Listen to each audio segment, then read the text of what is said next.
Hi everyone and welcome to Creative Cakes by Sharon. Today I'm going to be showing you how to create a beautiful looking semi-naked rustic wedding cake topped with a gorgeous arrangement of fresh flowers. If you're new to my channel, welcome and thanks for tuning in. And don't forget to hit the subscribe button so you can stay up to date with all my creative cakes. But for now, let's get started. So I have here my cakes which I've already stacked and filled with my ganache filling. And before I start any cake, I always like to check the level of my cakes to make sure they're nice and straight to avoid any heartache at the end. Now, to create a semi-naked cake, it's basically a cake that's kind of unfinished, so without any fondant or frosting on the top of it. So it's sort of like the underneath layer of the cake which you normally wouldn't see. It's actually becoming quite a trend in the wedding industry, and lots of people are starting to use it for special celebration cakes as well. So basically all I need to do is coat the outer edges of my cake with my choice of covering, and today I'm using my White Chocolate Ganache. I'll leave a link to my White Chocolate Ganache recipe in the description box below. And basically when you cover the cake, you do want to be able to see the cake underneath. I like to make sure that all the cake is covered to keep in the moisture and avoid the cake drying out. Now, while it's a rustic cake, and rustic of course does mean a bit rough on the edges, I don't mean a messy cake. So I still want to get a nice clean finish on the cake, but I'm not going to be too worried about getting a perfectly smooth layer of ganache. Once I'm happy with the coating of my cake, I can transfer it onto my cake presentation board, just using a little bit more ganache to stick the cake to the board. Once I've centered the cake nicely on the board, I need to go back with a little bit more of my ganache to make sure that it goes all the way to the bottom and seals the very bottom edge. And after a quick little cleanup of the board, I can put this tier of my cake aside while I work on the top tier. So basically all I'm going to be doing for this top tier of cake is exactly the same, covering it lightly but neatly at the same time. Now I've got my cakes off to a side, and here I've got quite a few lengths of cake wire as well as some flower tape in a brown shade. And what I wanted to create was a twig or type of twine that I could twist around my cake. So what I need to do is hold a length of wire in one hand, and with a length of the brown flower tape, I'm just going to basically twist it around the length of the wire. Now one side of this tape is a bit sticky and adhesive, so it automatically sticks to the wire as I twist all the way down. So I'm going to go ahead and create quite a few of these.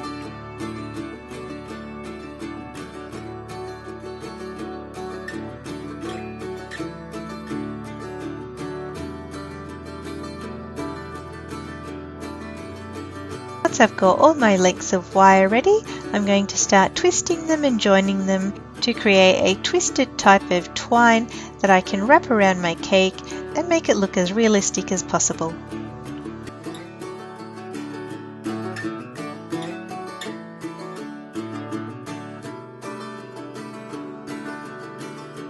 So once I'm finished, I've got my two circles of twine, one for my top tier and one for around the base of the bottom tier.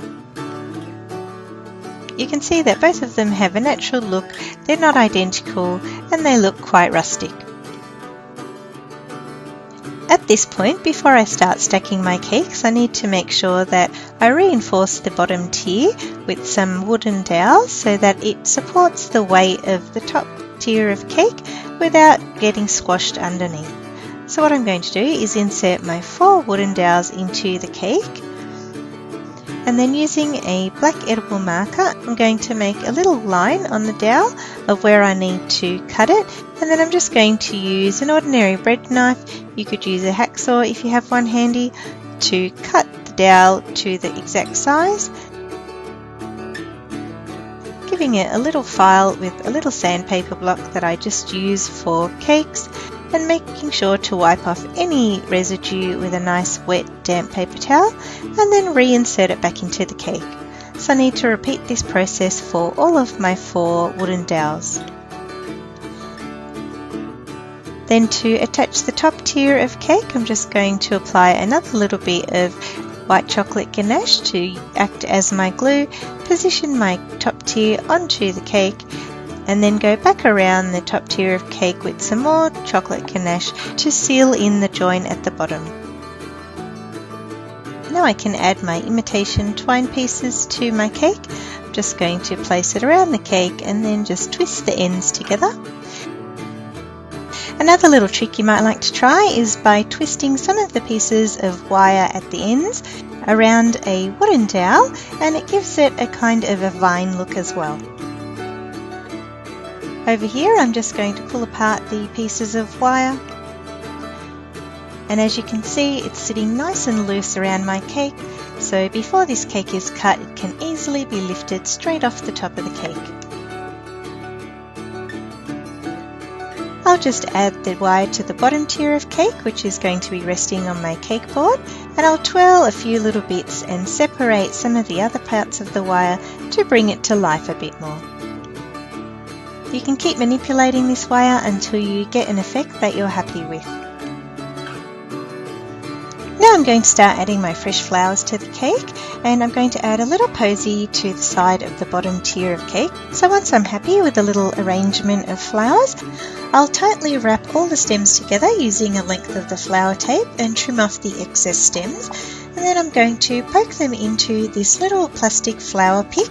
You can pick these up from a florist or even cake stores. And this is going to protect the cake from any contamination against the stems.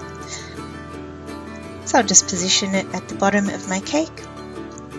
And then for my cake topper, I've got a nice big ball of white fondant, and I'll just start inserting my flowers into the fondant. The fondant's going to protect the cake from being touched from the stems of the flowers. And I'll just keep adding my flowers to the top of the cake, always making sure that my bouquet is balanced. For this particular cake, I'm after a nice top-heavy flower arrangement.